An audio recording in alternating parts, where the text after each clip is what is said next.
الحمد لله وكفى والصلاة والسلام على سيد الأنبياء وعلى آله وأصحابه كل صدق والصفاء. أما بعد فقد قال الله تبارك وتعالى في القرآن المجيد والفرقان الحميد: يا أيها الذين آمنوا قوا أنفسكم وأهليكم نارا وقودها الناس والحجارة عليها ملائكة غلاظ شداد لا يعصون الله ما أمرهم ويفعلون ما يؤمرون. صدق الله مولانا العظيم. إن الله وملائكته يصلون على النبي يا أيها الذين آمنوا صلوا عليه وسلموا تسليما. درود پاک پڑھیے. الصلاة والسلام عليك يا سيدي يا رسول الله وعلى آلك وأصحابك يا سيدي يا حبيب الله. الصلاة والسلام عليك يا سيدي يا شفيع المذنبين وعلى آلك وأصحابك يا رحمة للعالمين. بعد حمد و صلاة معزز و مکرم سامعین و حاضرین، السلام علیکم ورحمۃ اللہ وبرکاتہ. معزز سامعین محترم، 20 نومبر پوری دنیا کے اندر ایک خاص دن منایا جاتا ہے، ورلڈ چلڈرن ڈے، عالمی یوم اطفال. چھوٹے بچوں کا ایک عالمی دن منایا جاتا ہے. اس میں چھوٹے بچوں کی تربیت کیسے کرنی ہے، چھوٹے بچوں کے ساتھ بیہیویئر کیسا رکھنا ہے، چھوٹے بچوں کو کس طرح دنیا میں جو ہے نا تعلق ان کے ساتھ رکھنا ہے. بچوں کے حوالے سے پوری دنیا میں جو ہے ایک عالمی دن منایا جاتا ہے. بچوں کی اہمیت پر بات کی جاتی ہے اس میں. تو یہ انگریزوں نے دن رکھے ہیں. ہمارے مسلمانوں کا تو ہر دن ہی مدر ڈے ہے، ہر دن ہی فادر ڈے ہے، اور ہر دن ہی چلڈرن ڈے ہے، کیونکہ اسلام نے ہر دن ہی ہر مسلمان پر یہ ہر رشتہ داریوں کی ذمہ داری لازم رکھی ہوئی ہے. تو بہرحال کیونکہ پوری دنیا میں دن منایا جاتا ہے بچوں کے حوالے سے، اس میں ہر بندہ اپنی اپنی رائے دیتے ہیں. تو ہمارے لیے مسلمان کے لیے سب سے بہترین رائے وہ ہے جو اللہ اور اس کے رسول نے بیان کیا. اللہ اور اس کے رسول صلی اللہ علیہ وسلم بچوں کی تربیت کے حوالے سے ہمیں کیا فرماتے ہیں. آج کے دن ہم اللہ کے قرآن اور رسول اللہ صلی اللہ علیہ وسلم کی فرمان کی روشنی میں یہ جانیں گے کہ ہم پر، والدین پر، بڑوں پر بچوں کی کیا کیا ذمہ داری ہیں. خالی ماں باپ نہیں، ایز اے ٹیچر، استاد کی حیثیت سے، اور ایز اے امام اور خطیب کیا ڈیوٹی ہے کہ وہ بچوں کو کیا سکھائے. اس حوالے سے میں آج کے جمعے میں آپ کے سامنے، اور سمجھ لیں تربیت اولاد کے حوالے سے بھی یہ بات اللہ تعالی ہمیں سنا کر عمل کی توفیق عطا فرمائے. معزز سامعین محترم، میں نے قرآن مجید سورہ تحریم کی آیت نمبر 6 میں نے پڑھی ہے. اللہ پاک نے ارشاد فرمایا: یا ایھا الذین آمنو، اے ایمان والو، قوا انفسکم واہلیکم نارا، خود بھی جہنم کی آگ سے اپنے آپ کو بچانا ہے، خود بھی بچنا ہے، اور اپنے گھر والوں کے بھی جہنم کی آگ سے بچانا ہے. وقودھا الناس والحجارہ، اور ایسی جہنم کہ جس کا ایندھن انسان اور پتھر ہوں گے. یہ قرآن پاک میں اللہ پاک نے ارشاد فرمایا ہے کہ انسان جہنم کا ایندھن بنے گا اور پتھر بنیں گے. اسی لیے یہ جو پتھروں کے اندر سے پانی نکلتا ہے چشموں کی صورت میں، ندیوں کی صورت میں، وجہ اس کی یہ بتائی جاتی ہے کہ یہ اسی خوف خدا کی وجہ سے گرتے ہیں. یہ لینڈ سلائڈنگ جو ہوتی ہے، پتھر پھٹ جاتے ہیں، یا پہاڑوں کے اندر سے جو لاوا خارج ہوتا ہے، اس کی وجہ خوف خدا ہوتا ہے. لیکن اللہ پاک نے فرمایا قرآن میں کہ بہت سارے انسان ایسے ہیں کہ ان کا جو دل ہے اللہ پاک فرماتے ہیں کہ وہ پتھر سے بھی زیادہ سخت ہے، پتھر سے بھی زیادہ انسان کا دل سخت ہے، یہ قرآن میں اللہ پاک نے فرمایا۔ وجہ یہ ہے کہ قرآن میں واضح اشارات موجود ہیں، اس کے باوجود بھی ہم قرآن مجید کی تعلیمات پر عمل نہیں کرتے۔ بیٹا چپ بولنا نہیں۔ تو اللہ رب العالمین جل وعلا نے قرآن عظیم الشان میں، حافظ صاحب یہ پیچھے، قرآن عظیم الشان میں میرے رب نے اولاد کی تربیت کے حوالے سے خصوصی طور پر اہل ایمان کو حکم دیا کہ تم نے خود بھی بچنا ہے اور اپنے گھر والوں کو بھی بچانا۔ لیکن یہ جب سے ویسٹرن کلچر ہمارے پاکستان میں آنا شروع ہو گیا تو اب مار نہیں پیار والا سسٹم کہ بچوں کو کچھ نہیں کہنا بھائی، بچے جو مرضی کرتے رہے، جو مرضی بدتمیزی کرتے رہے۔ اسکولوں میں لکھ کے لگا دیا گیا ہے کہ بچہ جو مرضی کرے اس کو کچھ نہیں کہنا، آپ نے اس پر کوئی سختی نہیں کرنی ہے۔ ہاں ٹھیک ہے، پہلا عمل یہی ہے کہ بچے کو پیار سے سمجھایا جائے، اور نبی علیہ السلام کی سنت مبارکہ بھی یہی ہے کہ بچے کی تربیت پیار سے کی جائے۔ اب دیکھیں حضور حضرت ام سلمہ رضی اللہ تعالی عنہ، حضور علیہ السلام کی جب نکاح میں آئی نا تو ام سلمہ رضی اللہ تعالی عنہ آپ کا جو ہے ایک بیٹا بھی تھا ام سلمہ کا، جو نبی علیہ السلام نے جب حضرت ام سلمہ سے نکاح کیا تو ام سلمہ کے پہلے شوہر کا بیٹا تھا جو نبی علیہ السلام کی تربیت میں آیا۔ اب آقا کریم صلی اللہ علیہ وسلم کا یہ سوتیلا بیٹا ہوا، اپنا نہیں تھا، سوتیلا بیٹا ہے۔ تو آپ کو پتہ ہے ہمارے معاشرے میں سوتیلے رشتوں سے کیا بیہیویئر رکھا جاتا ہے؟ سوتیلے رشتہ ہو تو تعلقات کوئی بھی نہیں رکھتا، کوئی پوچھتا نہیں ہے، بلکہ ہمیشہ تندخوئی کا مظاہرہ کیا جاتا ہے، غصے کا اظہار کیا جاتا ہے، اور ہمیشہ اپنے ماتھے پر بل بنا کر اسے بات کرنے کا مظاہرہ کیا جاتا ہے۔ پرائے تو کیا اپنے رشتہ داروں میں لوگ اب صحیح بات نہیں کرتے کسی سے کہ سیدھے منہ اور اچھے اخلاق سے بات کر لیں تو لوگ خوش ہو جاتے، لیکن وہ بھی لوگ اپنی رشتہ داریوں میں بھی اس طرح کا معاملہ کرتے ہیں۔ اب حضور علیہ السلام کا سوتیلا بیٹے نبی کریم صلی اللہ علیہ وسلم کے ساتھ بیٹھا کھانے میں، حضرت ابو سلمہ کا بیٹا تھا یہ، اور ابو سلمہ کون ہے؟ جنگ احد میں یہ شہید ہوئے تھے، جنگ احد کے شہید ہیں، ان کی جو شہید کی بیوی حضور کی اب بیوی بن گئی ہے، اور ان کا بیٹا نبی علیہ السلام کی تربیت میں آ گیا۔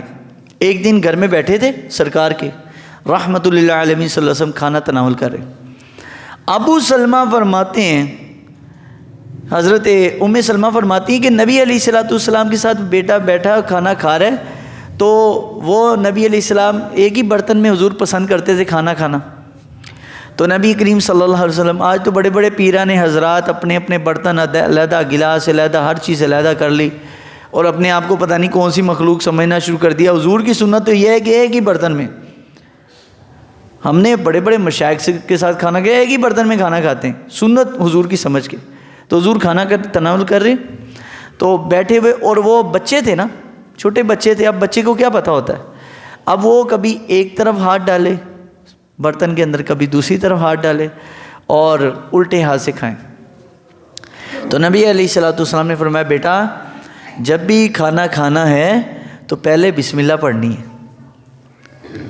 دسترخوان پہ تربیت کی ہے، پہلے کیا پڑھنی ہے؟ بسم اللہ پڑھنی ہے، اور فرمایا پھر اس کے بعد اس طرف سے کھانا کھانا ہے جو جس طرف تم بیٹھے ہو، اور برتن کے پورے حصے میں اپنے ہاتھوں کو گھمانا نہیں ہے، اسی طرف سے کھانا ہے۔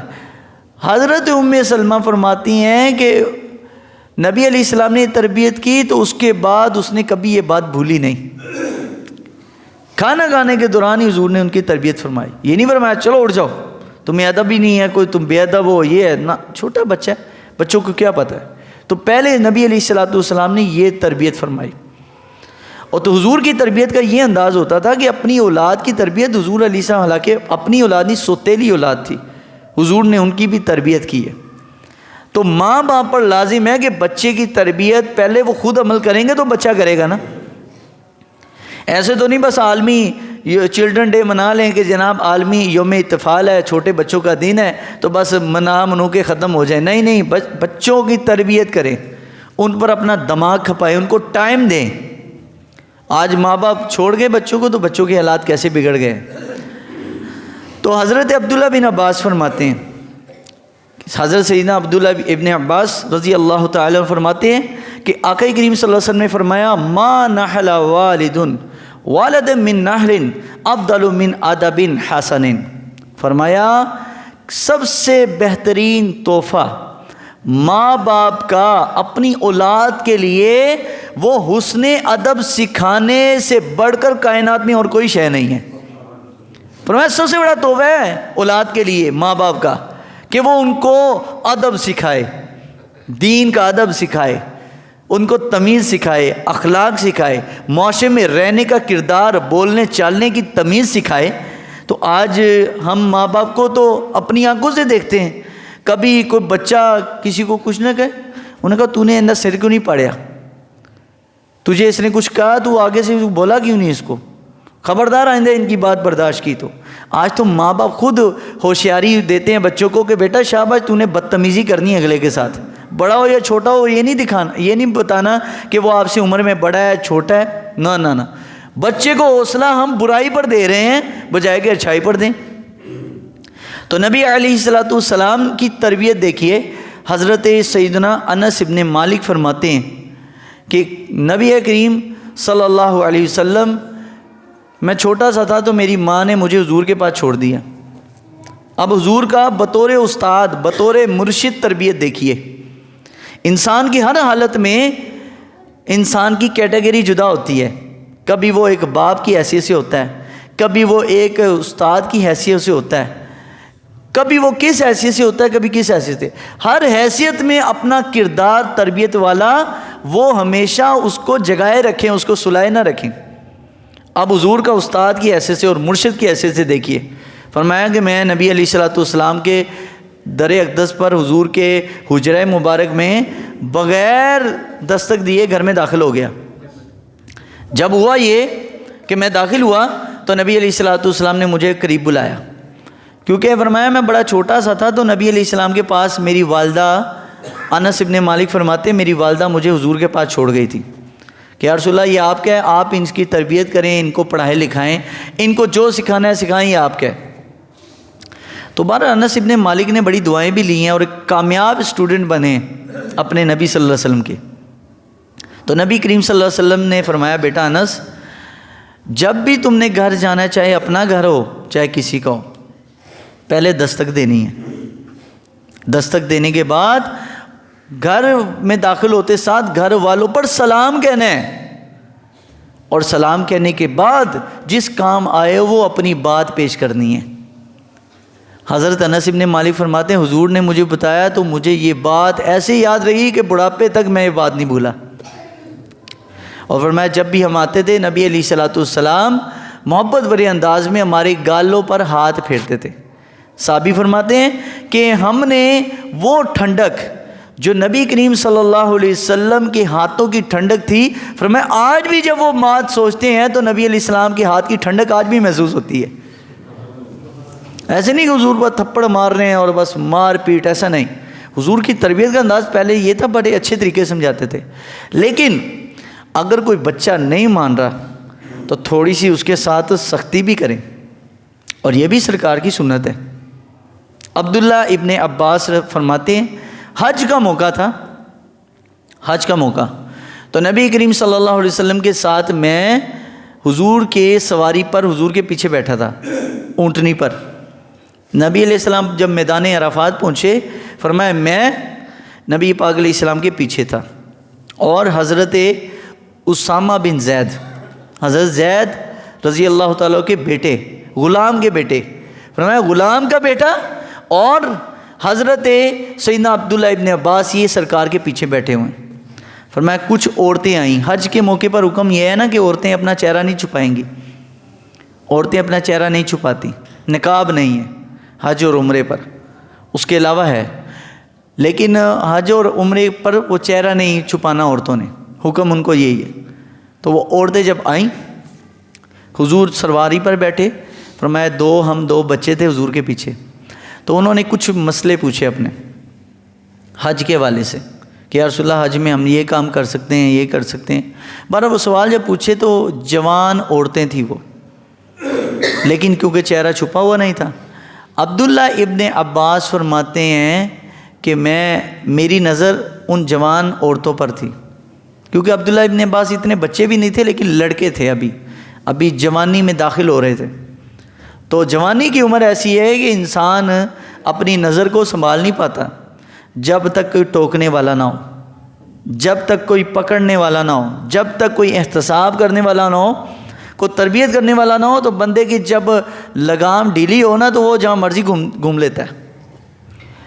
تو حضرت عبداللہ ابن عباس رضی اللہ فرماتے ہیں کہ نبی علیہ السلام نے میری طرف جب ایسے دیکھا تو سرکار دو عالم علیہ السلام نے آنکھوں پر میرے اپنا ہاتھ رکھیا، آنکھوں پر ہاتھ رکھا اور میرا چہرہ پھیر دیا دوسری طرف، کیونکہ عورتیں نیچے کھڑی تھیں۔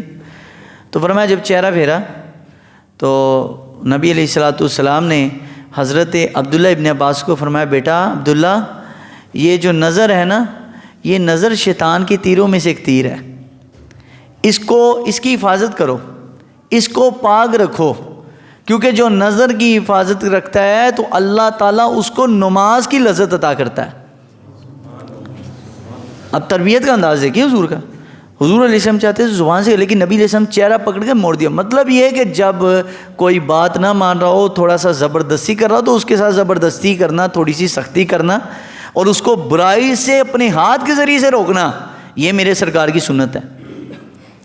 تو اس موقع پر نبی کریم صلی اللہ علیہ وسلم نے حضرت عبداللہ ابن عباس کا چہرہ مبارک پھیر دیا اور فرمایا ایک مرتبہ پھر ایسا تھا کہ ہم سرکار دو عالم علیہ السلام کے ساتھ کہیں جا رہے تھے، کسی سفر پر تھے، تو نبی علیہ السلام نے مجھے فرمایا بیٹا عبداللہ میں تمہیں کچھ کلمات سکھاتا ہوں، وہ سیکھ لو اور فرمایا اس پر عمل کرو، تو اگر اس پر عمل کر لیا تو تمہارے لیے یہی کافی ہے۔ عبداللہ ابن عباس فرماتے ہیں میں چھوٹا سا بچہ تھا، تو نبی علیہ السلام نے مجھے فرمایا عبداللہ تمہاری جوتی کا اگر تسمہ بھی ٹوٹ جائے نا تو وہ بھی تم نے اللہ سے مانگنا ہے، اور فرمایا کہ اگر پوری دنیا ایک طرف ہو جائے تمہیں فائدہ پہنچانے کے لیے، پوری دنیا ایک سائڈ پر ہو جائے تمہیں نفع پہنچانے کے لیے، اور اگر اللہ نہیں نہ چاہتا تو فرمایا پوری دنیا مل کے بھی تمہیں وہ فائدہ نہیں پہنچا سکتی، اور فرمایا بیٹا اگر پوری دنیا مل جائے تمہیں نقصان پہنچانا اور اللہ تمہیں بچانا چاہتا ہے تو پوری دنیا مل کر بھی تمہارا نقصان نہیں کر سکتی۔ تو عبداللہ ابن عباس فرماتے ہیں میں نے سرکار سے یہ کلمات سیکھے اور میرا آج تک اس پر یقین ہے کہ جو میری تقدیر میں میرا فیصلہ ہو چکا ہے نا، ہونا وہی ہے، لیکن میں نے چلنا رب رسول کے حکم پر ہے۔ بس بات یہ ہے کہ شریعت پر چلیں، دین پر چلیں، بقایا تقدیر کے جو فیصلے وہ اللہ پر چھوڑ دیں، وہ اللہ کے کام ہیں۔ تقدیر میں آپ کا ہمارا کام نہیں ہے کہ ہم تقدیر ڈھونڈے، کسی پامس کے پاس جائیں بتاؤ بھائی میرے ہاتھ میں کیا لکھا ہے۔ جس کو اپنی تقدیر کا ہی نہیں پتہ وہ آپ کو آپ کی تقدیر کیا بتائے گا۔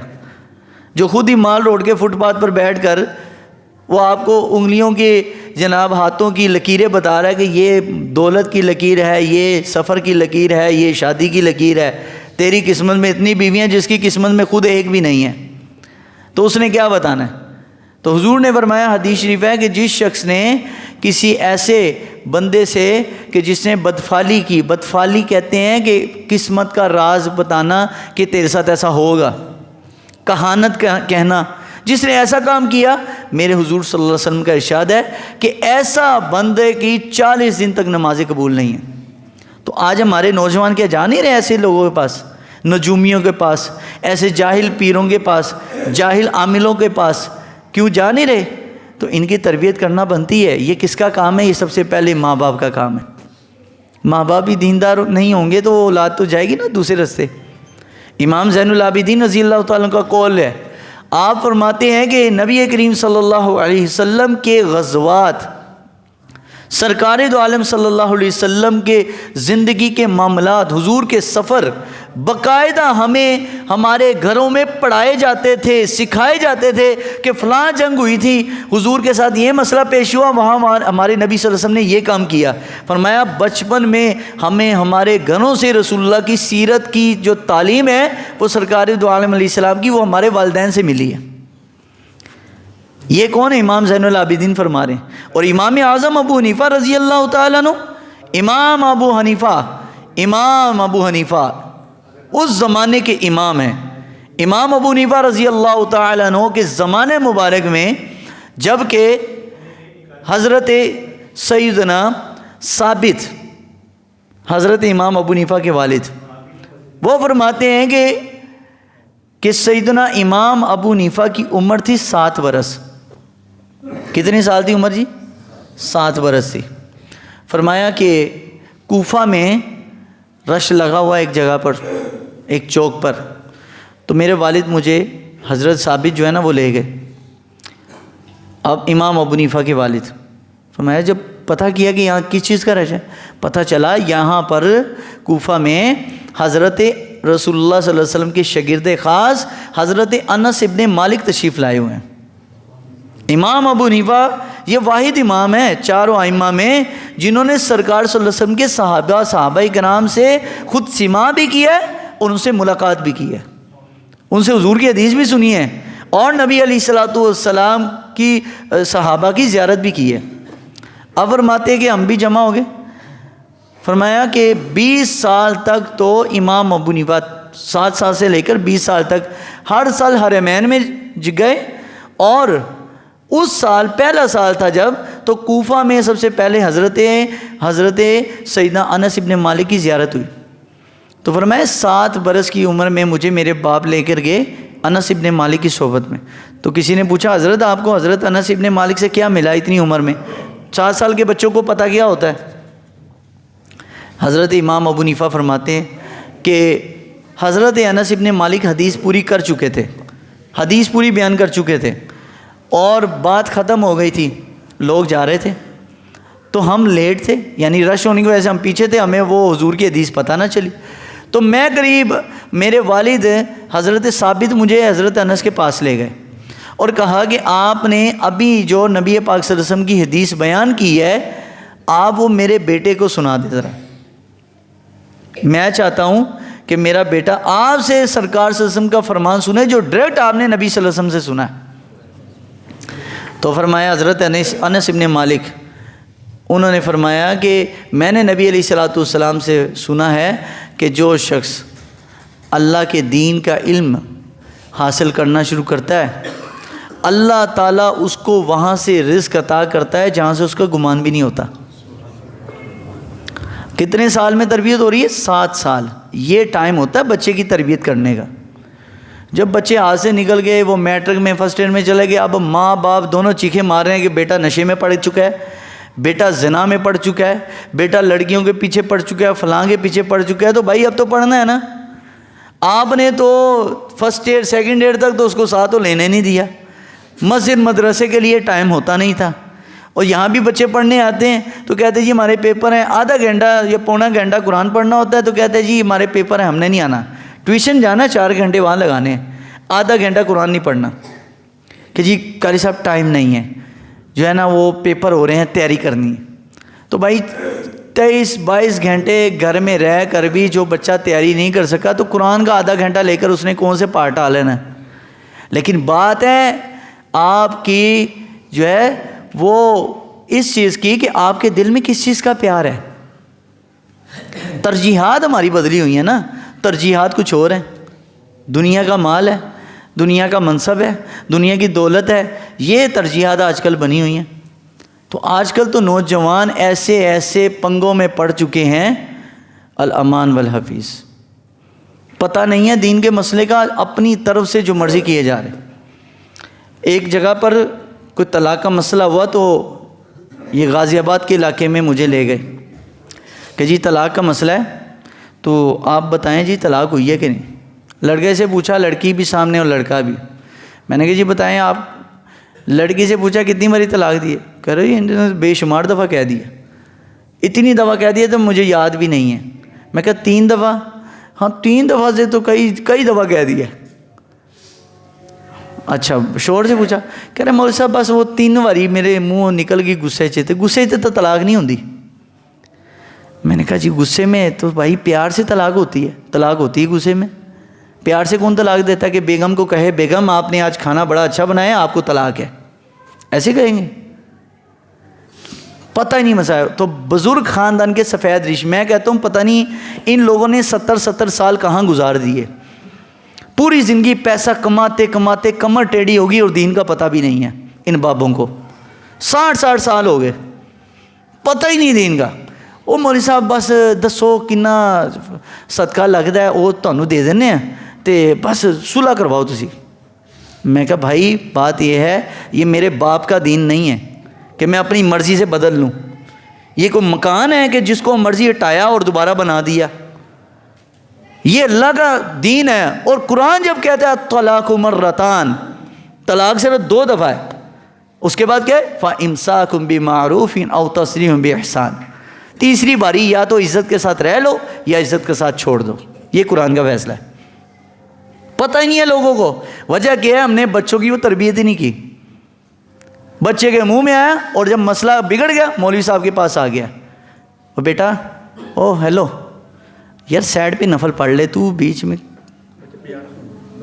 تو بس یہ نا بدین کی کمی ہے. زہد ہمارے اندر آتا ہے تو اتنا آ جاتا ہے کہ مولوی نے بھی دیتے اسی, اور جب دنیا داری آتی ہے تو تب بھی دین چھوڑ دیا.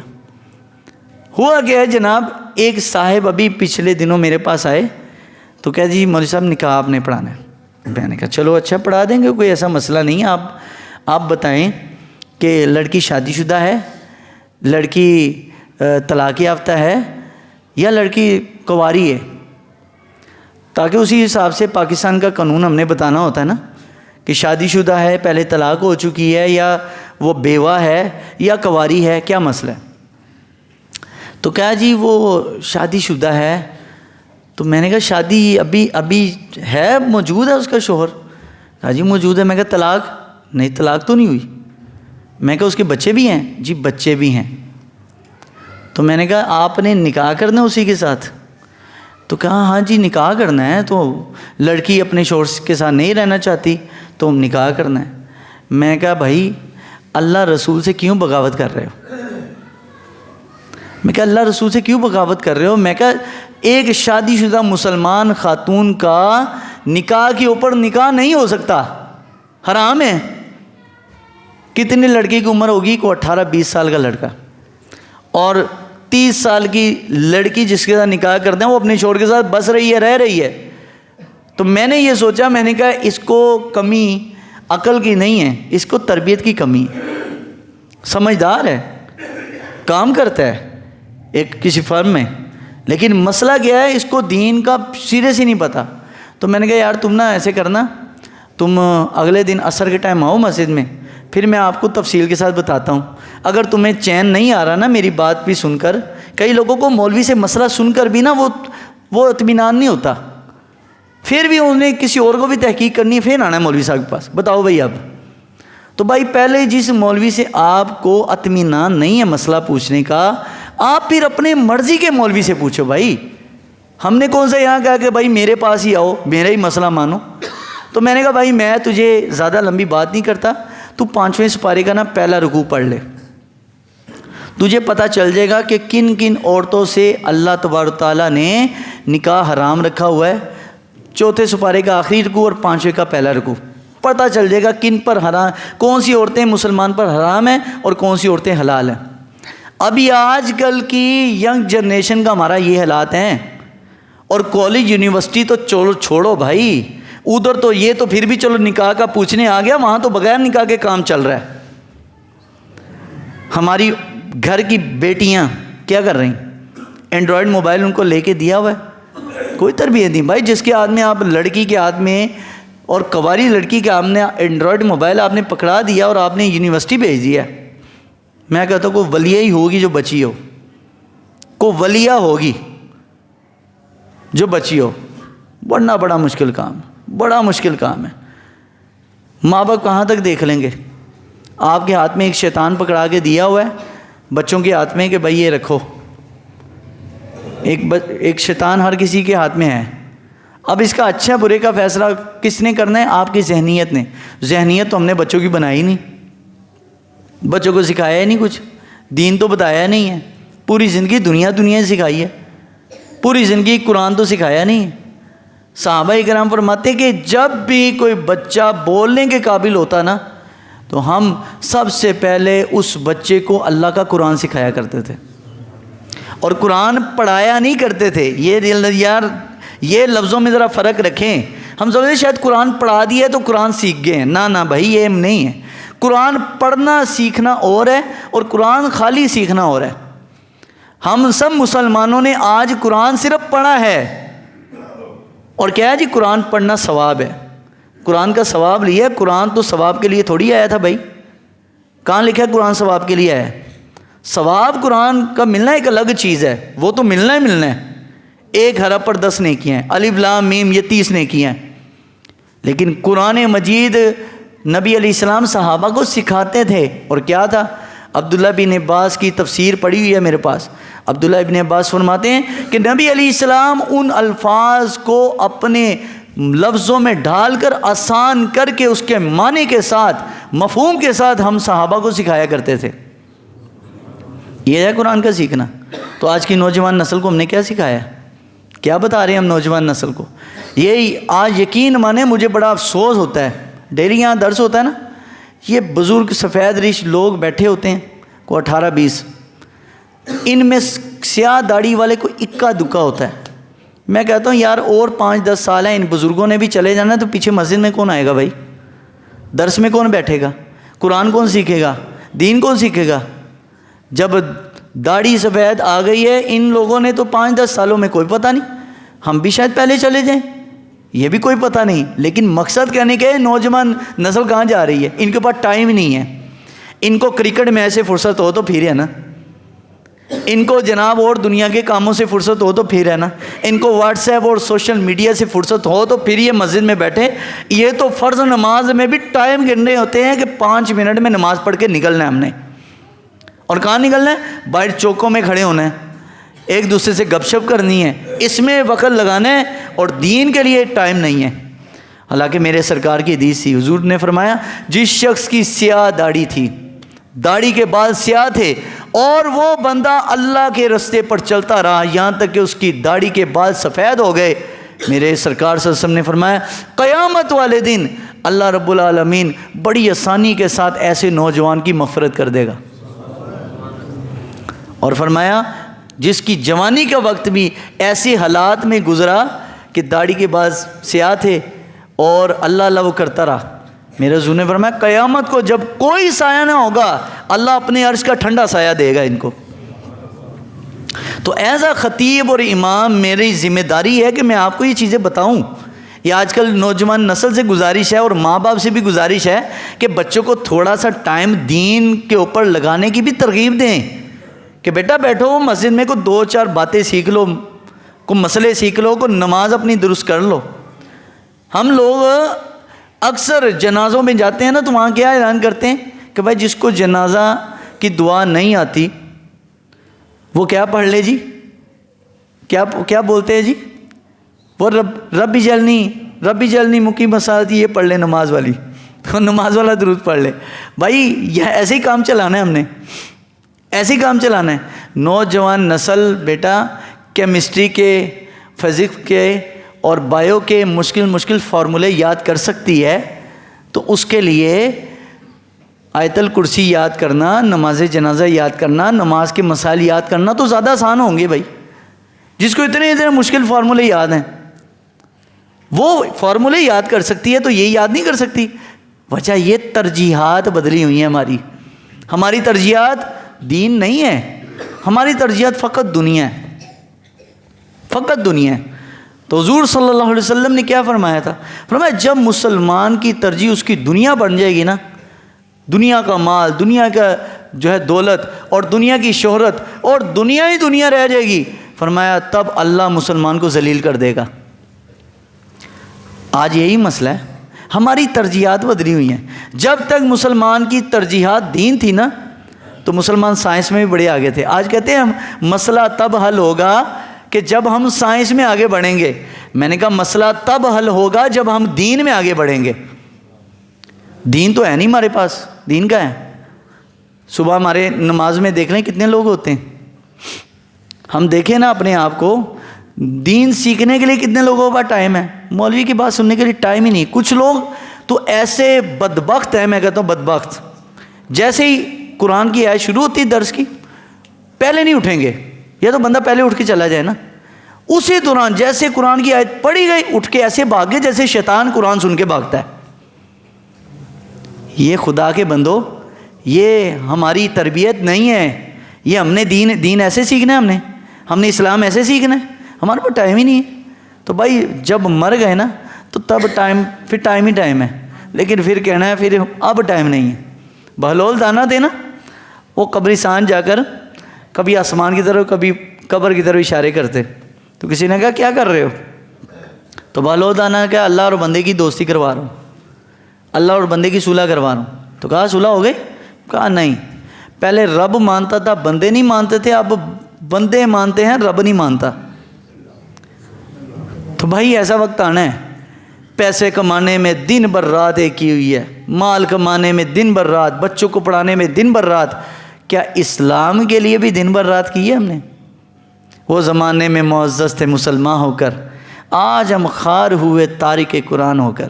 آج ذلیل ہو رہے ہیں, اور ابھی مزید ضلالت باقی ہے جب تک دین سے وفاداری نہیں کریں گے. تو اپنے بچوں کی خدا را, اپنے بچوں کی تربیت اسلام کے مطابق کریں. ماں باپ خود عملی نمونہ پیش کریں, اپنے آپ کو سامنے رکھ کر عملی نمونہ رکھیں ان کے سامنے کہ ہم ایز اے مسلمان, ہم بیٹا آپ کو عمل کر کے دکھاتے ہیں.